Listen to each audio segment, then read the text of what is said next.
خداوند کے زندہ اور پاک کلام میں سے یرمیہ کی کتاب اس کا 13واں باب۔ خداوند نے مجھے یوں فرمایا کہ تو جا کر اپنے لیے ایک کتانی کمر بند خرید لے اور اپنی کمر پر باندھ، پر اسے پانی میں مت بھگو۔ سو میں نے خداوند کے کلام کے موافق ایک کمر بند خرید لیا اور اپنی کمر پر باندھا، اور خداوند کا کلام دوبارہ مجھ پر نازل ہوا، اور اس نے فرمایا کہ اس کمر بند کو جو تو نے خریدا اور جو تیری کمر پر ہے، لے کر اٹھ اور فرات کو جا اور وہاں چٹان کے ایک شگاف میں اسے چھپا دے۔ چنانچہ میں گیا اور اسے فرات کے کنارے چھپا دیا، جیسا خداوند نے مجھے فرمایا تھا۔ اور بہت دنوں کے بعد یوں ہوا کہ خداوند نے مجھے فرمایا کہ اٹھ، فرات کی طرف جا اور اس کمر بند کو جسے تو نے میرے حکم سے وہاں چھپا رکھا ہے نکال لے۔ تب میں فرات کو گیا اور کھودا اور کمر بند کو اس جگہ سے جہاں میں نے اسے گاڑ دیا تھا نکالا، اور دیکھ، وہ کمر بند ایسا خراب ہو گیا تھا کہ کسی کام کا نہ رہا۔ تب خداوند کا کلام مجھ پر نازل ہوا کہ خداوند یوں فرماتا ہے کہ اسی طرح میں یہودا کے گھمنڈ اور یروشلم کے بڑے غرور کو نیست کروں گا۔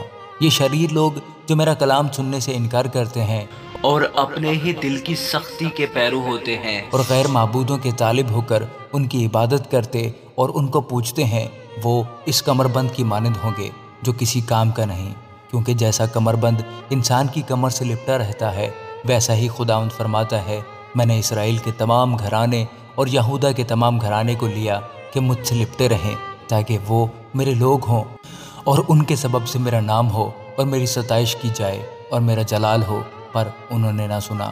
بس تو ان سے یہ بات بھی کہہ دے کہ خداوند اسرائیل کا خدا یوں فرماتا ہے کہ ہر ایک مٹکے میں میں بھری جائے گی، اور وہ تجھ سے کہیں گے کیا ہم نہیں جانتے کہ ہر ایک مٹکے میں میں بھری جائے گی؟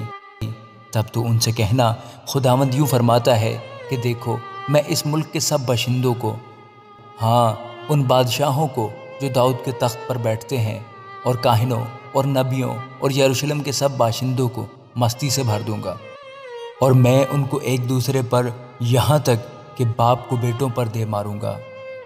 خداوند فرماتا ہے، میں نہ شفقت کروں گا، نہ رعایت، اور نہ رحم کروں گا کہ ان کو ہلاک نہ کروں۔ سنو اور کان لگاؤ، گھمنڈ نہ کرو، کیونکہ خداوند نے فرمایا ہے۔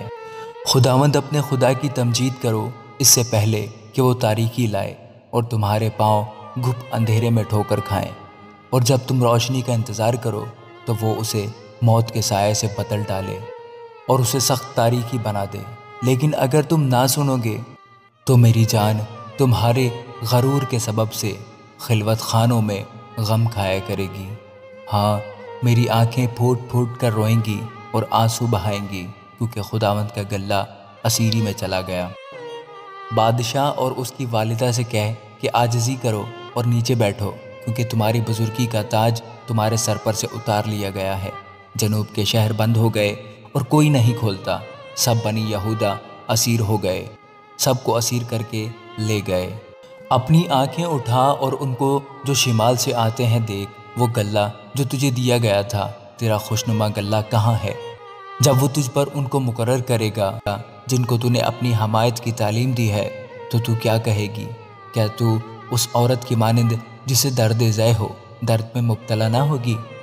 اور اگر تو اپنے دل میں کہے کہ یہ حادثے مجھ پر کیوں گزرے، تیری بد کرداری کی شدت سے تیرا دامن اٹھایا گیا اور تیری ایڑیاں جبراً برہنہ کی گئیں۔